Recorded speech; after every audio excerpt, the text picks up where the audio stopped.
Welcome to Life Transformation Radio. This show is all about life transformations and our journey from where we were to why we are doing what we are doing today. We will discuss the hiccups, the roller coasters, and the blood, sweat, and tears that has been poured out while discovering our purpose. It is all about our transformation. Here is your host, Sean Douglas. Good morning, good afternoon, and good evening, and welcome to another episode of Life Transformation Radio. I am your host, Master Resilience Implementer, TEDx speaker, business positioning strategist, and international best-selling author, Sean Douglas. This show is currently heard in over 74 countries. So whether it's your first time joining us or you've been listening to us for some time, I want to thank you to those who are listening from around the world. Life Transformation Radio is all about our transformation. Here, we tell the stories of why we're doing what we're doing. We highlight that transformational moment that changed our lives and how we use it to then transform others and elevate their lives as well. You can listen to us live right here on the Blog Talk Radio Network, Tuesday through Friday. Join our Facebook group, Life Transformation Radio Community, and never miss an episode by subscribing wherever it is that you listen to podcasts. Life Transformation Radio can be heard on Apple Podcasts, Stitcher, Spreaker, Spotify, TuneIn, Player FM, Radio Public, Overcast, Castbox, the Himalaya app, and the Google Play Music app. And now we are available on Pandora. So wherever you listen to podcasts, I ask that you please subscribe to the show and please leave us a rating and a review to let us know how we're doing. On the show, my guests are entrepreneurs, speakers, business owners, coaches, podcasters, authors, amazing people who are impacting the world around them. And my guest today has done exactly that. If you have any questions for any of the guests that I bring on the show during our live broadcast, call us up at 657-383-1109. Again, the number is 657-383-1109. And with that, please help me welcome to the show my guest for today, Melissa Ternes. I believe I say that right, Melissa Ternes. Welcome to the show. Very close. Ternes. I'm so glad to be here with you, Sean. It's Perfect. either or, right? You have two choices. Right. I go with kind of the easiest one, I guess. But Melissa Ternes, how are you?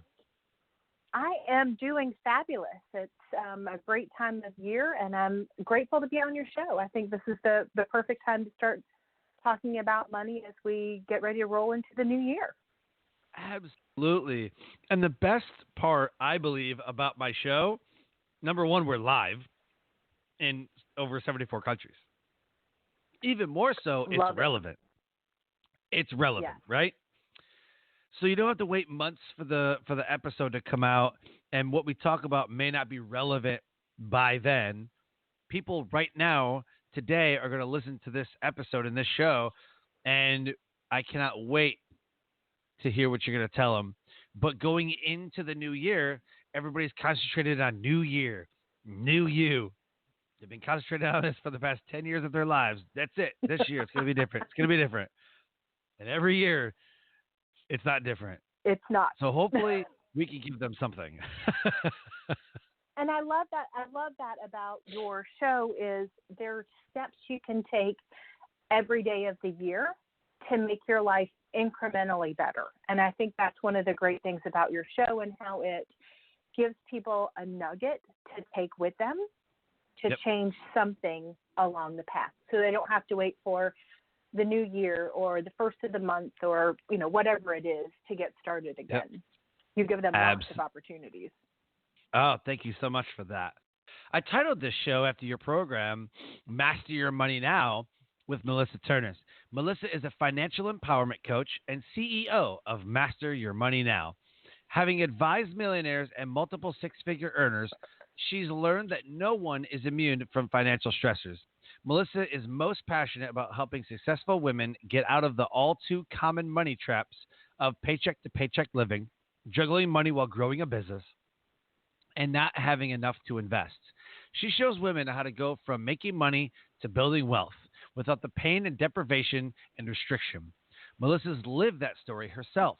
She'll tell you she tried over 150 times to stay on a budget before she mastered money. Now, with her signature program, Aligned Money Life, Melissa has guided hundreds of women on how to completely transform their relationship with money. Her clients become money savvy, confident, and powerful, ready to keep wealth, grow their businesses, and live the lives they're dreaming about. Her website, masteryourmoneynow.com. In the show notes is her LinkedIn and her Facebook links. Connect with her, send her a friend request, connect with her, send her a message to let her know that you heard her episode of Life Transformation Radio. Melissa, the first question I have to ask, and I believe is the most important question you could ever ask yourself, is why? Why do you do what you do? It's because I struggled with it, and I had all of the training. I had all of the special tools, and I struggled. And I realized that if I had all the tools and I was struggling, then people who didn't have an undergraduate in accounting and a master's in business didn't have a shot at it. And I think it's that space of, we tell people spend less and save more, and that's not really the truth. Like, there's so much more to it. And so I think it is the space of just impacting lives. I love it, because money does impact a lot. I mean, literally every single thing in our life pretty much revolves around money. It does, because money touches everything. Like, we can say, Yep. oh, I don't want money, but it touches everything. It's, the house you live in. It's whether you have heat on. It's the car you drive. It's how you get from point A to point. It's like, it touches everything. And it's kind of that undercurrent that we don't really address in relationships and everything. So it is the bigger piece. Right. If I couldn't afford the $39 a month for Blog Talk Radio, then I wouldn't be able to do a show. And maybe you could get away with saying, well, Anchor's free, or, whatever. And do I really want to go a free route? It's like, but then, you need a website and some other things, and you need money to pay for that. And you can't have a business without money. You can't do things for free. Then it's just a charity and a nonprofit. Right. So I mean, you got to be able to eat. That's a really important point. Is too often we're like, oh no, I don't want money, but money changes lives, and it becomes that space of, if I make more money, I can have a greater impact, right? Like, yep. You can have a greater impact because you can afford the $39 a month, and you can afford the website, and you can afford all the other pieces. And so I think money gets a bad rap. Sure. Yeah, because we've always been taught that, money is the root of all evil.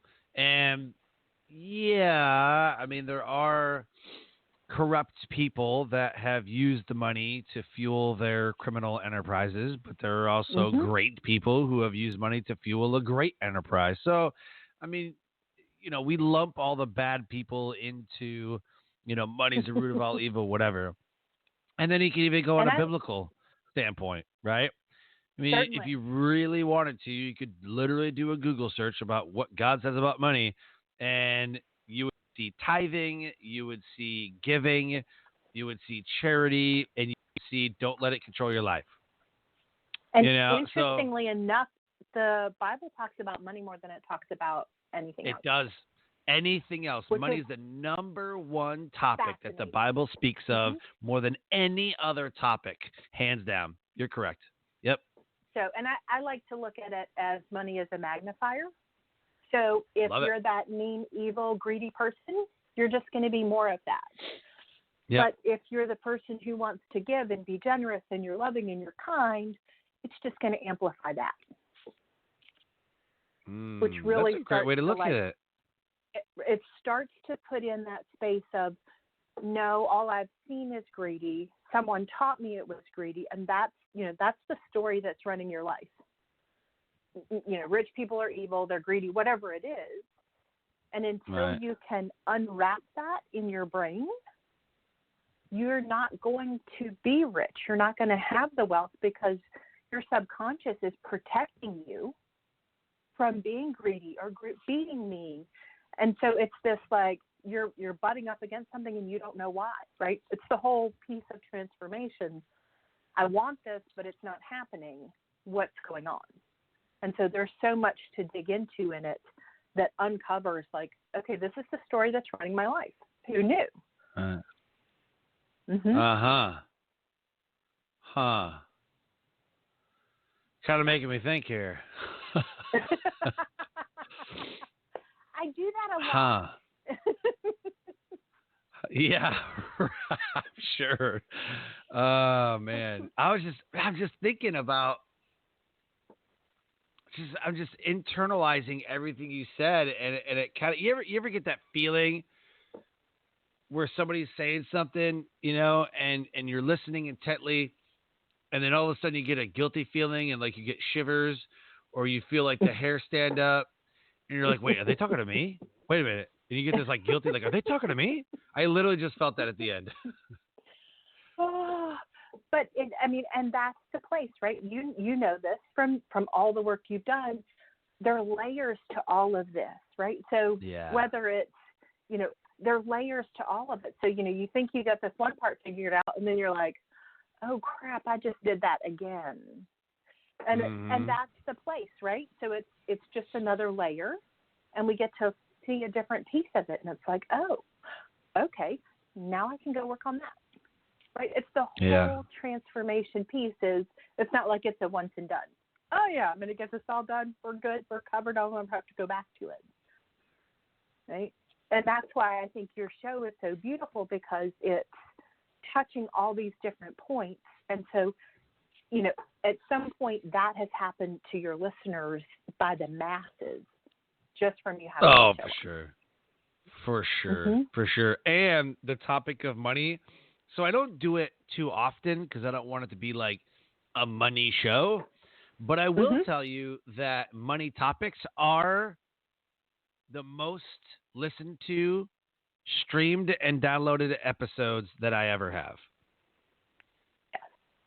And this is perfect timing that we go into this Christmas season, because as of this recording, it is December 12th, or as of the live show, it is December 12th.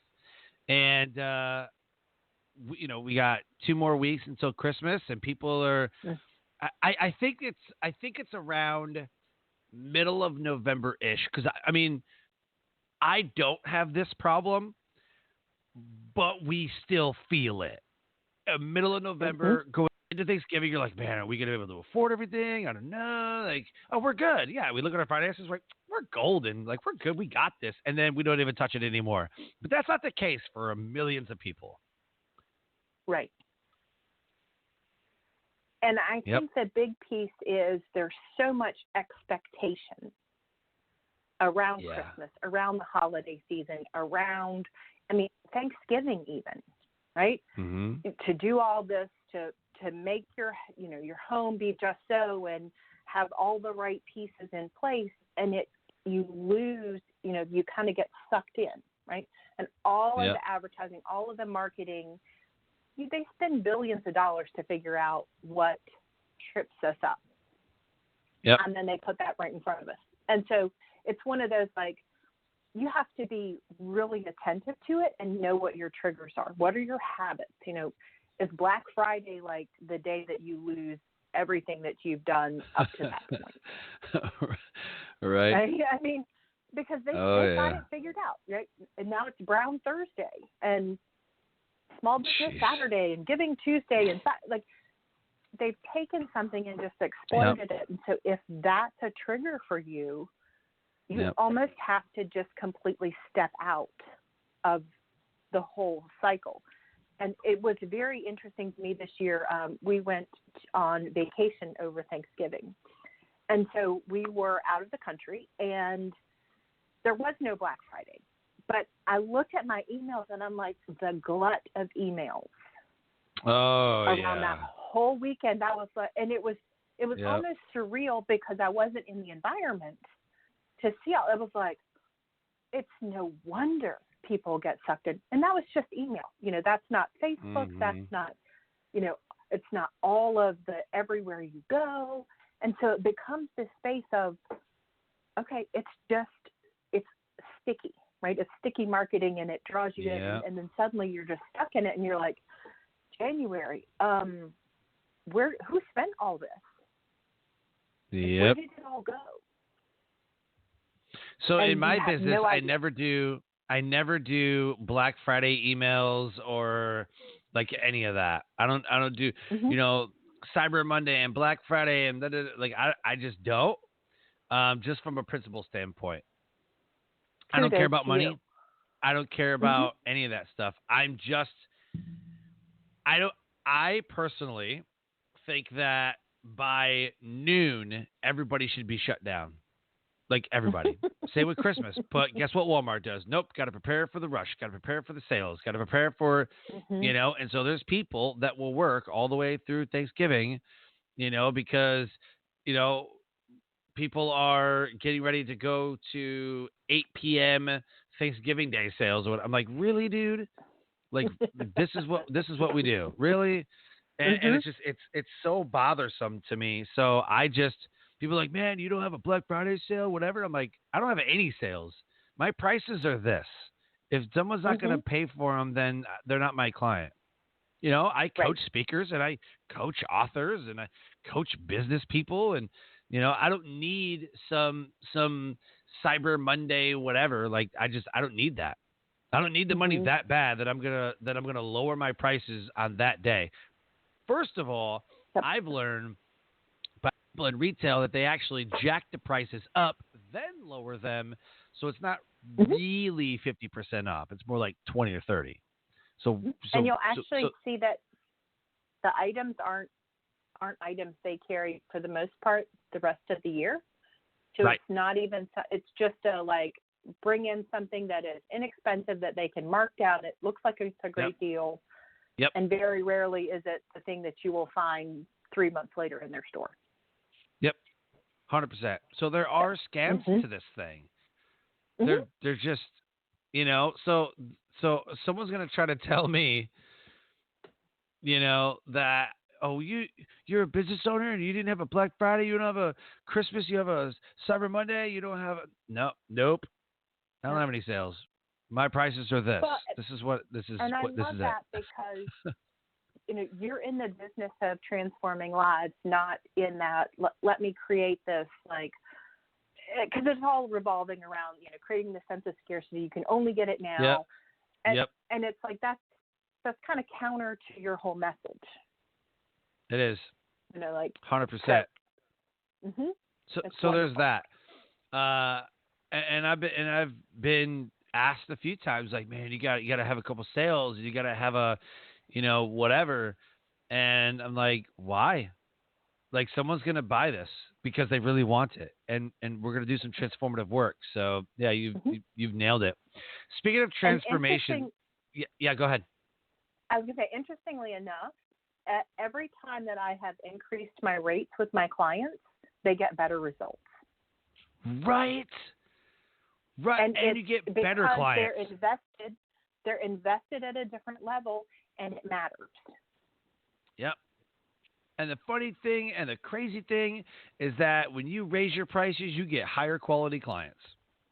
Mm-hmm. Weird how that happens. And that they're ready to do the work, and they're committed to it. I think too often if you have a free product or something that they can just walk away from, when it gets hard, especially in my world, right? When money gets hard, it's too easy to walk away and just say, oh, Yeah. what? Yeah.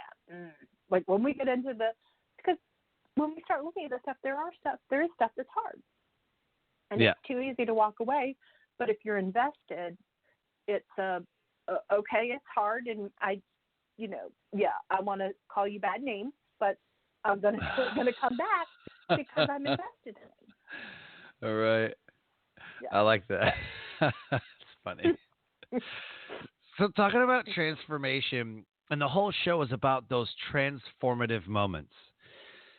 Mm-hmm. So what is a transformative moment, a transformational time in your life that happened, which then put you on the path to what you're doing today?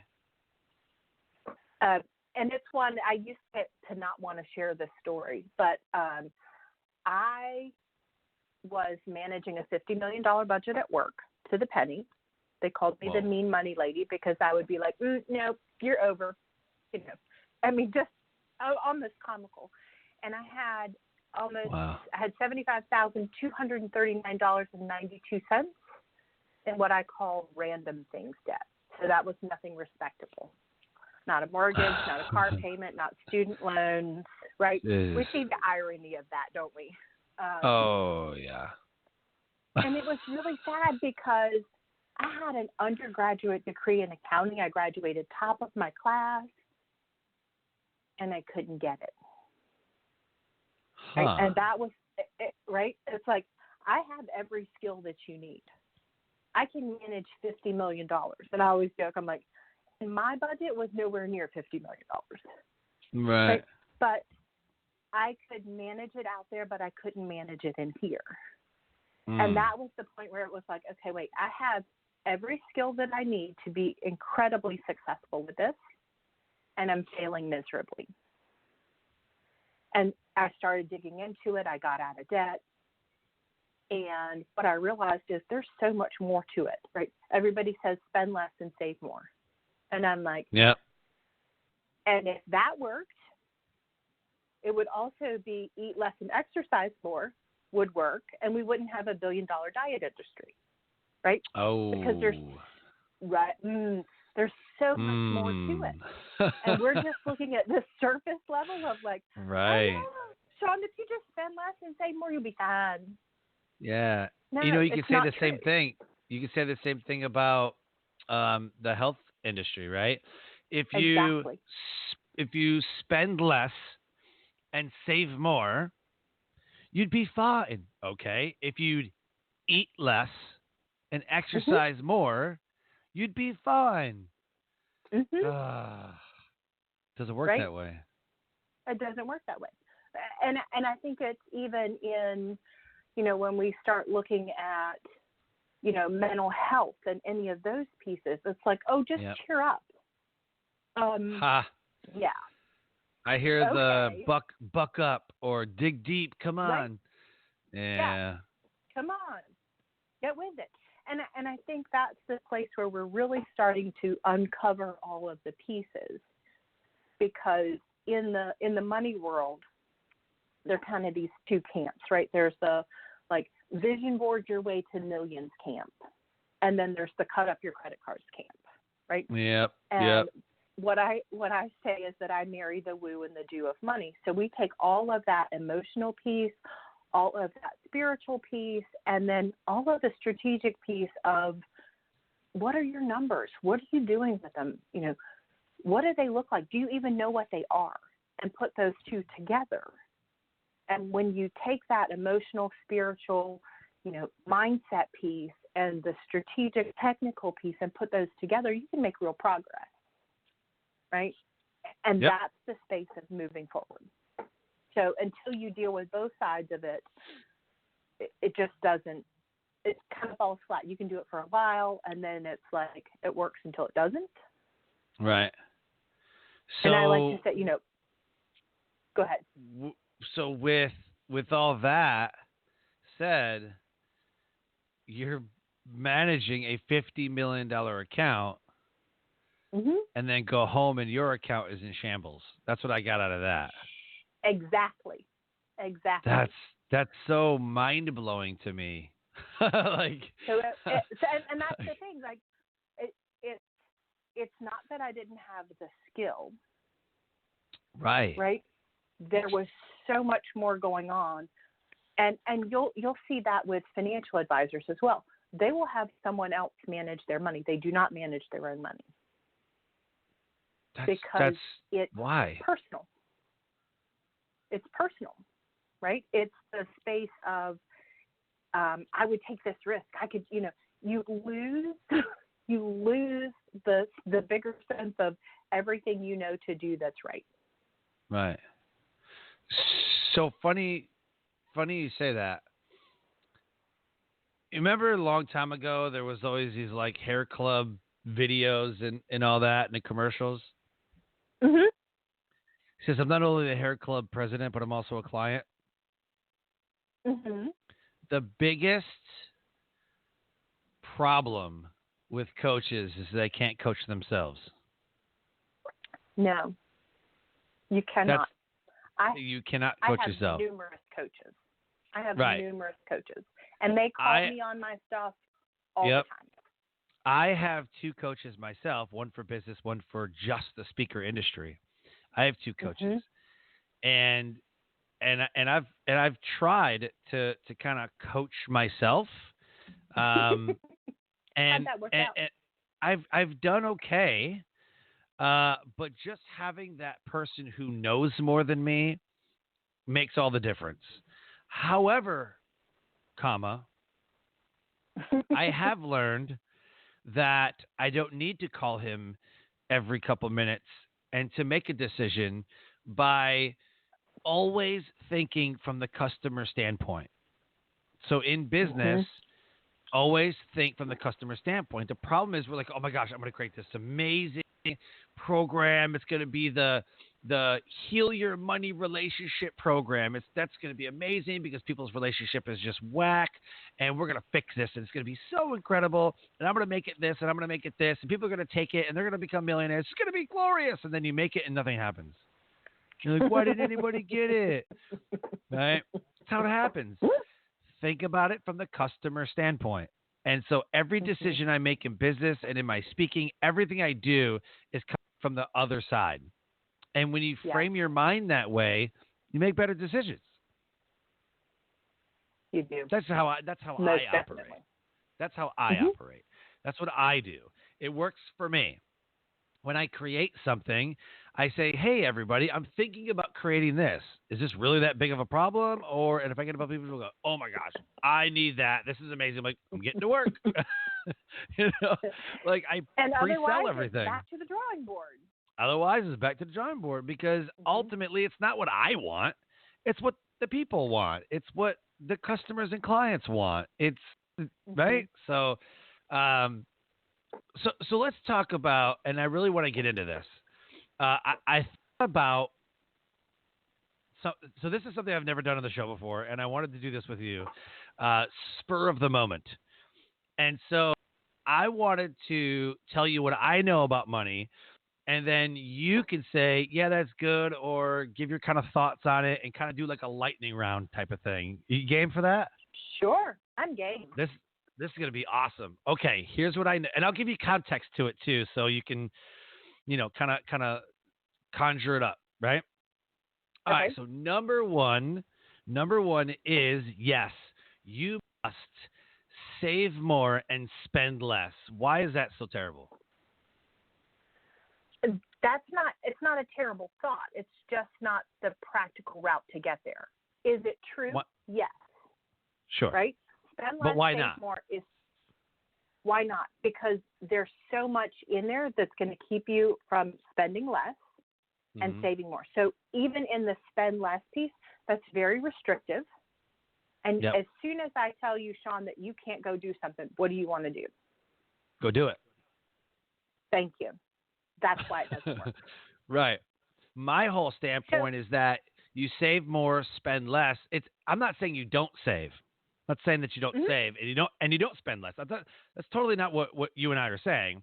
Yes, that's true. However, you must become emotionally and mentally stable to do that while healing all the relationships. Like there's so much deeper than just that, because like you said, like, oh man, if you have impulse spending, it's never going to work for you. You have to curb the impulse spending in order for you to spend less and save more.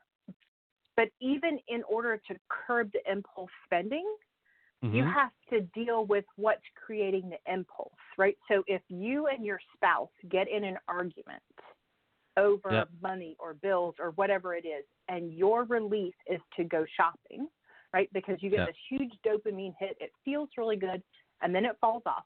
You're going to have that same cycle every 30 days, every time the credit card bill comes.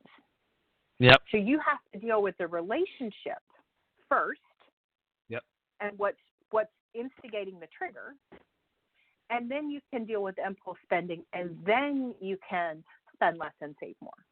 Right. 100%. So spend less, save more is kind of pie in the sky, and you have to deal with all of the octopus's tentacles that are all coming down underneath that. I look at it as the result of everything, of the work that you've already done. Exactly. You're able to do that because of everything else. All right, next one. I must pay myself 10% first before I pay anybody else. And that goes directly into a savings account. And that's fine if that's what you want, right? I have there are no qualms with that. It's so that I can what, right? To make that possible, to make that happen, there has to be so that I can live out this dream, so that I can take this vacation, so that I can, right? You have to have a why underneath that. Otherwise, that's the easiest one to put off. Right. There's a lot of money books out there, Rich Dad, Poor Dad, and one of my favorite. I don't really like Rich Dad, Poor Dad, nor do I like Robert Kiyosaki, only because I've met the guy. So, just saying. Yeah. So there's that. I love the book The Richest Man in Babylon by George S. Clason, and I think that is one of the best money books that anyone has ever written ever. Like there's just nothing, because it really speaks to, especially if you're like into like what do you call it? Not really religious times, but like, like it's not really medieval time. I don't even know what the heck you'd call it. Early days. So it just talks about the wealth, and it answers a lot of questions, and they talk about paying yourself first. Again, paying yourself first could be that you tithe. So another money statement is that you must tithe 10% first, because the Bible says you must tithe your first. So that when you get paid, immediately 10% goes to God, and then I guess the 10% would go to you. Or some people view it as I'm tithing, and that's the 10% going to me because money's going to come back to me because God's going to give it to me. And I'm like, I don't know if that's how that works, but okay. And I think that's one of those, if you read into that and dig into that, it's the tithe is meant for the storehouse, and you're not the storehouse. Right. Yep. So I believe that too. It's one of those, and I get the, is it on gross or is it on net? And what it's like, okay, you take that and go with it wherever you want, but wouldn't you rather err on the side of, all of your increase? Right. Yep. And, and I think that becomes this space of when the tithing piece, I think, becomes you have this set of beliefs, right? Yep. And, I believe in God, I believe in the Bible, and then if you are not tithing, you're not in alignment with what you say you believe. Right. And so you're creating an internal conflict, and you're having this whole story going on over here about, but I need money, but I need this, but I need it. And so you're in conflict, right? So that's another one of those like arms of the octopus that's coming down, and it's the story that you're believing. And so you're not really in alignment with what you say you believe, which causes all sorts of other problems. Right. Yep. Absolutely. I believe that.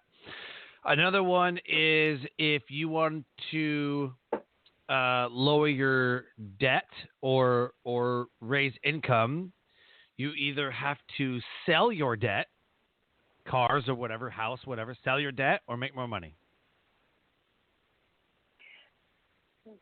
And it's one of those, debt's not always a bad thing. Debt gets a bad rap, but how you're using debt is the bigger piece of it. Right? And that's the big part between Dave Ramsey and Grant Cardone. Dave Ramsey says debt is dumb, cash is king. Grant Cardone says leverage as much debt as you can to become wealthy. Right. And so what that looks like is you have to check in with yourself. Can I use debt wisely? I call it investment debt and consumer debt, right?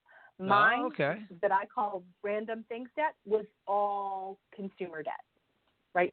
It wasn't like I went and did something smart with it, right? So if I'm investing in a coach, right? If I'm investing in a coach and that's going to let me be a speaker on a stage and that's going to increase my business, that's an investment. Right. If I am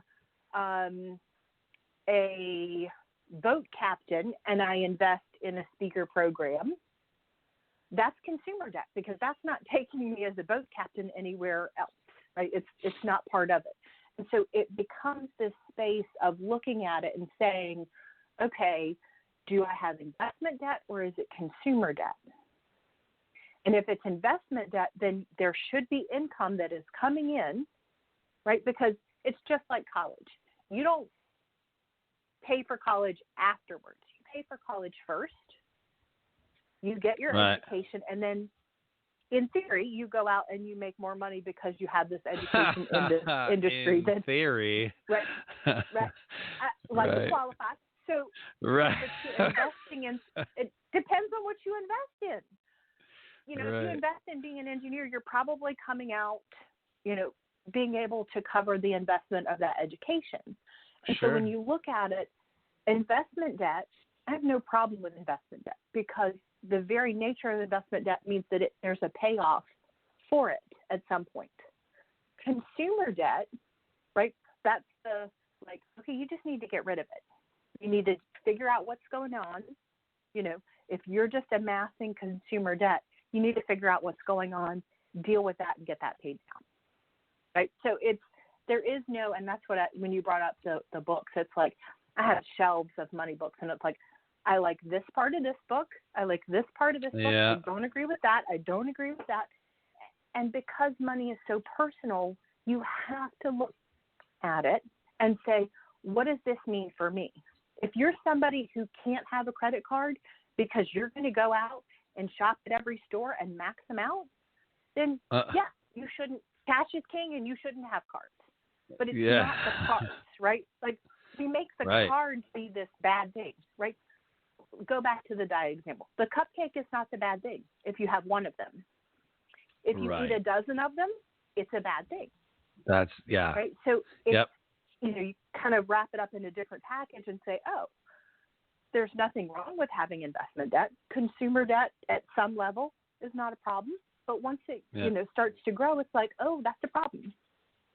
Yeah. So I think that's probably the better way to look at that. Perfect. Two more quick ones. Number one, there are three types of people in the world. There are hoarders, spenders, and savers. And then there's a mix of all of them. Because, right? Okay. Hoarders, spenders, and savers. Okay. There are people that will hoard aluminum foil. There are people that will hoard all sorts of different things, right? Because I might need it one day. Those same people might go out and spend tons on a car, on a house, on a vacation. And so to lump someone into a category, you're either a spender, a saver, or a hoarder. I am a spender when it comes to vacation and travel. Sure. I am a saver when it comes to a home. I'm a hoarder of pens and office supplies. Okay, so I can admit that, and books, right? And so, but when you look at it, it's not like everything maps out equally, right? My husband loves to fish, right? And he won't spend a lot on fishing, but he will find different deals on fishing stuff, and he'll get it and keep it, and we'll go on a trip, and then he'll give a lot of it away. So but in another category, he would never spend. So you have to look at yourself and say, in this area, am I a spender, a saver, or a hoarder? Right. So it's not across the board. Got it. Yep. Last one as we start to close the show. Your relationship with money is, and I heard this somewhere in a book, your relationship with money is the determining factor of the quality of life that you live. I think there's a lot to that. But I think there are also pieces of, what's your emotional life like? What's your spiritual life like that bring in a bigger component? But your relationship with money is tied to everything in your life. So it's again that I don't think they're black and white answers when it comes to money. Yeah. It's again that space of your relationship with money will tell you a lot about, how positive you are, what do you see as possible, all of these bigger pieces. Whereas it doesn't encompass everything. Like there are other parts to it, but it is a huge piece because, like we said in the beginning, money touches everything. Yep. 100%. So as we close the show, about 4 minutes left, what is the one takeaway that you want to leave the audience with? If they don't listen to anything else that we've talked about, what is the one takeaway that you want them to take from the show? It's a quote that I say every time I talk. And it's that maybe it's not always about trying to fix something that's broken. Maybe it's about starting over and creating something better. Oh, I like that a lot. Thank you. In the sense of money, right? We're always trying to fix it, and we get stuck in this. I've got to fix it. I've got to fix it. I've got to fix it. I've got to fix it. Well, some things you just don't fix, right? Some things you just start over, right? If you screw up making a cake and you put too much salt in it, there is no fixing it. Scrap that, and let's start over and say, oh, okay, great. So I know I put too much salt in that. What does it look like to create a cake that doesn't have too much salt in it, right? So we get so stuck in this space of I've got to fix it, I've got to fix it, I've got to fix it. What if you just started over, clean slate yourself, and say, it's time to create something better. This is what it is. And if it's debt, if it's whatever, the debt is what it is. The income is what it is. And if I look at that and I'm starting new, how do I make it better? Right. I like it. Yeah, sometimes it's just easier to start over. I've watched a lot of cooking shows, and one of the chefs will mess up, and they're like, I can fix it. I'm like, oh, never mind, and they just dump it, and then they just make it over, and it's fine. So I totally resonate with that. I want to thank you for coming on the show. This has been absolutely timely, absolutely amazing. And what is the best way for someone to reach out to you, get a hold of you, and start coaching with you on their money relationship and money mindset? Easiest way is on my website, masteryourmoneynow.com. And you can even do /Sean. So there's a special offer there for your listeners. But masteryourmoneynow.com, in the top right-hand corner, there's a place where you can book a session with me.